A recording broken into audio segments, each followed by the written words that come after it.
કેમ છો બધા મજામાં હશો તેવી આશા અને શુભેચ્છાઓ। તમારા બધાનું સ્વાગત છે આપણી રેસીપીની ચેનલ સિલ્વર સ્પૂન હીરોઝ કિચનમાં। તો ચાલો આપણે આજે જોઈશું એક નવી વાનગી। આજે આપણે મસ્ત ટેસ્ટી ચટપટી એવી ચટણી બનાવવાના છીએ, જેમાં તમને શાકની પણ જરૂર ન પડે એવી સરસ આ ચટણી છે। અને તમે કોઈ પણ જ્યારે લીલી ચટણીની વપરાશ થતો હોય ત્યારે તેની બદલામાં આ ઉપયોગ કરી શકો છો। એટલી સરસ ટેસ્ટી છે, સાથે ખૂબ જ ગુણકારી એટલે કે હેલ્ધી આ ચટણી છે। તો ચાલો ફ્રેન્ડ્સ જોઈ લઈએ મસ્ત ચટપટી ટેસ્ટી લીલીછમ એવી લીમડાના પાનની ચટણી। સૌપ્રથમ આપણે આવી રીતે 1/4 કપ કોથમરી લઈશું। તેને સરસ ધોઈને કોરા કરી લીધેલા છે। પછી આવી રીતે નાની મોટી થઈને 10 કળી જેવી લસણ લેવું। પછી આપણે કાકડી લેશું, તો તે પણ આપણે કોથમીર જેટલી જ એટલે કે 1/2 કપ લેવાની છે। છાલ સહિત જ મેં લઈ લીધી છે, ખીરા કાકડી છે। પછી આપણે આવી રીતના મીઠો લીમડો લેશું, કૂણો કૂણો લીધેલો છે અને દાબીને નથી ભર્યો, એમને એમ જ ખાલી મૂકતા જ ગઈ છું ડાળીમાંથી કાઢીને। તો તે આવી રીતના 1 કપ લીધેલો છે। લીમડો આવી રીતના ઝાઝી માત્રામાં લેવાનો છે, કેમ કે આપણે લીમડાની અને કાકડીની ચટણી કરી રહ્યા છીએ। પછી આપણે મરચાં લેશું, તો 2 આવી રીતના મોટા લીધેલા છે અને 2 આવી રીતના લવિંગિયા લીધેલા છે। લવિંગિયા તીખા હોય ને આ તીખાશ થોડીક ઓછી હોય છે આની, તો આપણે આને કટ કરીને ઉમેરી દઈશું આમાં। તો આપણે આવી રીતે મોટા મોટા કટકા કરી લીધેલા છે, ઉમેરી દઈશું। પછી આપણે આની અંદર ઉમેરીશું આવી રીતના 1/4 કપ ગાંઠિયા। તમે કોઈ પણ ગાંઠિયા લઈ શકો છો, મેં અત્યારે ભાવનગરી ગાંઠિયા લીધેલા છે। પછી આપણે તેની અંદર ઉમેરીશું 1/4 કપ સિંગદાણા। પછી આપણે તેની અંદર ઉમેરીશું 1/4 અડધું એવું કોપરાનું ખમણ, જે કાચલી આવે છે તેને જ ઘરે ખમણેલું છે। તમે આની જગ્યાએ શ્રીફળ એટલે કે તાજું નાળિયેર હોય તે પણ લઈ શકો છો। અને સિંગ અને ગાંઠિયાની બદલે તમે ચવાણું પણ લઈ શકો છો, પણ સેજ કલર બદલી જઈ શકે છે ચટણીનો। પછી આપણે નાનો એવો ટુકડો આદુનો ખમણીને લેશું।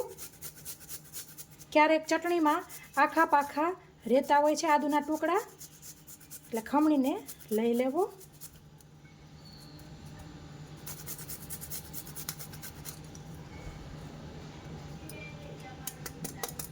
તો હવે આપણે આ બધા મિક્સચરને મિક્સર જારની અંદર લઈ લેશું।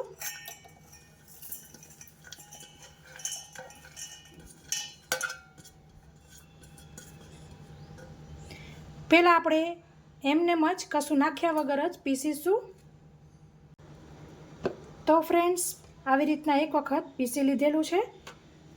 હવે આપણે તેની અંદર ઉમેરીશું 1/4 ટીસ્પૂન હળદર, સ્વાદ મુજબ મીઠું। પછી હું અહીં દેશી ગોળ વાપરી રહી છું, તમે કોઈ પણ ગોળ લઈ શકો છો અથવા ખાંડ લઈ શકો છો। તો તેને આપણે એડ કરી દઈશું। તે તમારા સ્વાદ મુજબ છે કે કેટલો ઉમેરવો। મેં અહીં આવી રીતના જમવાની 1 ચમચી ઉમેરેલી છે।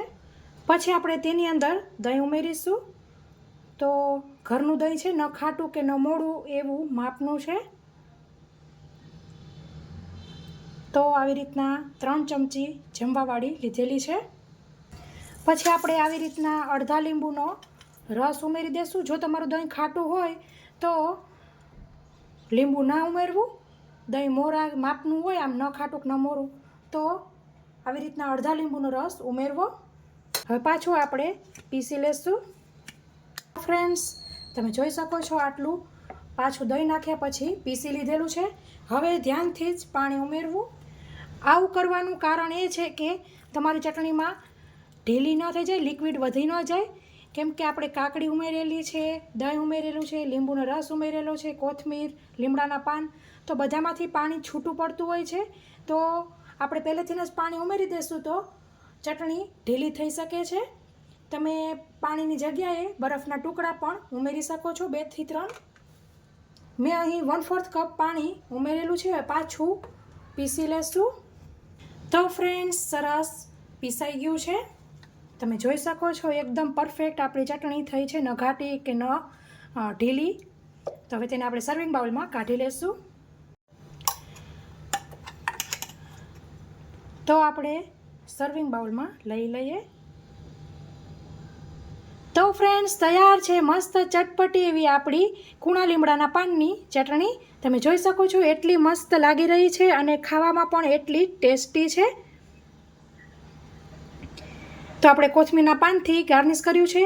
તમે કોઈ પણ રોટલી, થેપલા, ભાખરી કે કોઈ પણ નવીન આઈટમ બનાવી હોય તેની જોડે, ઢોકળા જોડે, કોઈ પણ વસ્તુ જોડે આપણે લીલી ચટણી વાપરતા હોય તેની જગ્યાએ આ વાપરશો તો સરસ લાગશે. ગળપણને તમારે તમારી રીતે સ્કીપ કરવું કે એડ કરવું તે તમારા ઉપર છે. તો ફ્રેન્ડ્સ, આશા રાખું છું કે તમને મારી આ ચટણીની રેસીપી જરૂરથી પસંદ આવી હશે. પસંદ આવી હોય તો લાઈક કરજો, તમારા ફ્રેન્ડ ઓર ફેમિલી સર્કલમાં શેર કરજો, જેથી તે લોકો પણ આવી સરસ ચટપટી કૂણા લીમડાના પાનની હેલ્ધી ચટણી બનાવી શકે.